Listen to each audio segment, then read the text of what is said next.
எல்லோருக்கும் வணக்கம். நான் தான் ஸ்டெலின். வாழ்க்கையில் ஒரு சில விஷயங்களை நம்ம ஞாபகத்தில் வச்சுக்கணும். ஒரு 7 விஷயங்களை சொல்கிறேன். இதை நம்மளோட மனசில் கண்டிப்பாக ஞாபகத்தில் வச்சுக்கணும். ஓகேவா? ஃபர்ஸ்ட் ஒன் பார்த்திங்கன்னா, நம்மளோட வாழ்க்கையில் எதுவுமே அப்படியே இருக்கிறதே கிடையாது.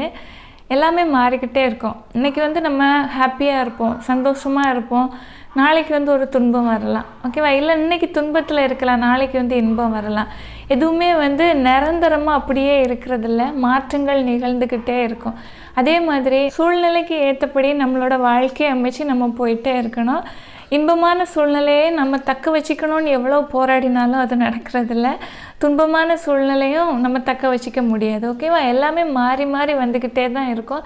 இன்பமாக இருக்கிற நேரம் துன்பத்தை பற்றி யோசிக்க வேண்டாம். துன்பமாக இருக்கிற நேரம் கண்டிப்பாக அந்த நிலை நம்மளோட வாழ்க்கையிலேருந்து போயிடும். இது நிரந்தரம் இல்லை, இதுவும் கடந்து போகும். நெக்ஸ்ட் நம்மளோட வாழ்க்கையில் சந்தோஷம் வரும் அப்படின்னுள்ள நம்பிக்கை. வாழ்க்கையை கடந்து நம்ம வாழ்ந்தே ஆகணும். ரெண்டாவது, நம்மளோட வாழ்க்கையில் நேரம்னு சொல்கிறது ரொம்ப முக்கியமானது.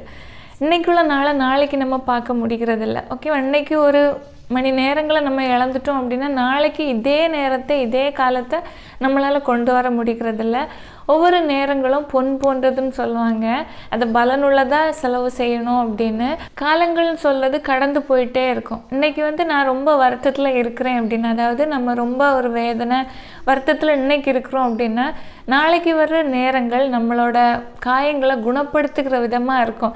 அதனால் இந்த டைமிங் சொல்கிறது, இந்த நேரங்கள் நமக்கு ஒரு சில நேரம் நம்மளோட மனசில் இருக்கிற காயங்களே இருக்கலாம், நம்மளோட வேதனையான சூழ்நிலைகளே இருக்கலாம், மாற்றுகிற விதமாக நேரங்கள் இருக்குது. மூணாவது, ஒரு சில முடிவுகளை நம்ம வாழ்க்கையில் குயிக்காக எடுப்போம். ஓகேவா? டக்குன்னு எடுப்போம்.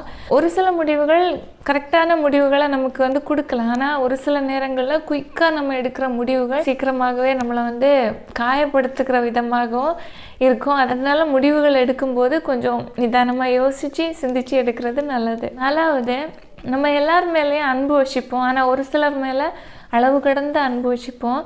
நம்ம யாரை அன்பு செஞ்சாலும் சரி, அளவு கடந்த அன்பு வச்சுருந்தாலும் சரி, யாருமே நம்ம கூட நிரந்தரமாக இருக்க போகிறதே இல்லை. ஓகேவா? எல்லாருமே இந்த உலகத்தில் நிரந்தரமான ஆட்கள் கிடையாது.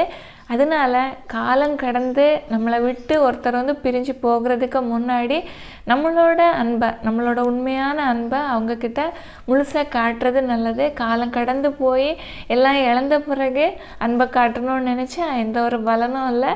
அதனால் காலம் கடக்கிறதுக்கு முன்னாடி உங்களோட அன்பை வெளிப்படுத்துகிறது நல்லது. அஞ்சாவது, வாழ்க்கையில் ஒரு சிலர் நினைப்பாங்க, நான் வாழ்கிறதெல்லாம் அர்த்தமே இல்லாத ஒரு வாழ்க்கை, வாழ்கிறதே வேஸ்ட்டு அப்படின்னு. ஆனால் அது உண்மை கிடையாது. வாழ்க்கைன்னு சொல்கிறது நீங்கள் உங்களோட பாதையை தேர்ந்தெடுக்கணும். ஓகேவா? எனக்கு இந்த வேலை செய்யணும், என்னோடய பாதை இதுதான் அப்படின்னு ஒரு வாழ்க்கையில் ஒரு பாதையை நீங்கள் தேர்ந்தெடுத்தால் மட்டும்தான், அந்த தேர்ந்தெடுப்பின் படி தான் உங்களோட வாழ்க்கை இருக்குமே தவிர தானாக வாழ்க்கை நமக்கு எதையும் அமைச்சு கொடுக்குறதில்ல. தானாக வாழ்க்கை அமையும் அப்படின்னு நம்ம அமைதியாக இருந்துட்டோம் அப்படின்னா எதுவுமே அமைக்கிறது கிடையாது.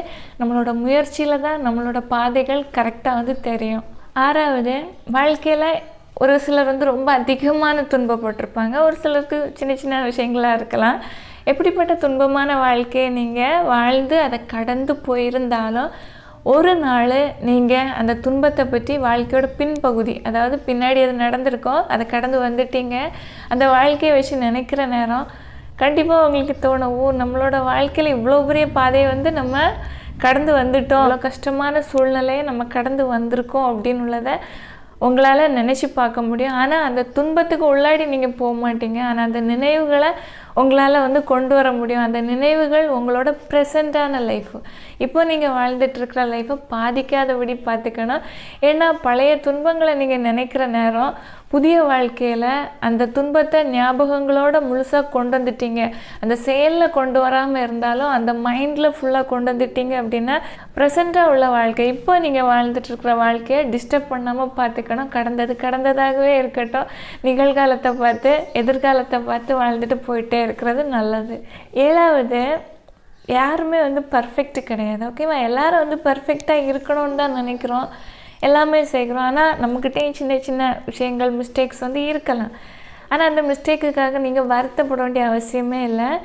ஏன்னா ஒரு சில மிஸ்டேக்கெல்லாம் நம்ம செய்கிற நேரம் அந்த மிஸ்டேக்லேருந்து நம்ம கற்றுக்குறோம். ஓகேவா? நம்ம இந்த மிஸ்டேக் நம்ம செய்யக்கூடாது, நமக்கு வந்து அது ஒரு பாடமாக இருக்குதே தவிர அதை ஒரு பலகீனமாகவோ இல்லை நமக்கு வந்து ஒரு குறையாகவோ நம்ம கரெக்டாக இல்லையோ அப்படின்னலாம் நினைக்கவே வேண்டாம். நம்ம கரெக்டாக இருக்கிறதுக்கு ட்ரை பண்ணலாம், ட்ரை செஞ்சுட்டே இருக்கலாம். ஆனால் நம்மளோட செயலில் சின்ன சின்ன மிஸ்டேக் வருது அப்படின்னா அதுக்காக நீங்கள் வருத்தப்பட வேண்டாம். அந்த மிஸ்டேக்லேருந்து நீங்கள் கற்றுக்குங்க. ஓகேவா? ஓகே, இதெல்லாம் வந்து என்ன செய்ய வேண்டாம் அப்படின்னு. ஓகேவா? ஒரு சில நேரம்லாம் ஒரு சில மிஸ்டேக் வந்து நமக்கு வந்து பெரிய ஒரு விழிப்புணர்ச்சியை கொடுக்குற விதமாக இருக்கும். அது ஒவ்வொருத்தரோட வாழ்க்கையில் சின்ன செயலாக இருந்தாலும் சரி, பெரிய செயலாக இருந்தாலும் சரி இருக்கும் கண்டிப்பாக. இந்த விஷயங்கள் எல்லாம் வாழ்க்கையில் நீங்கள் கொஞ்சம் ஞாபகம் வச்சுக்கோங்க. ஓகேவா?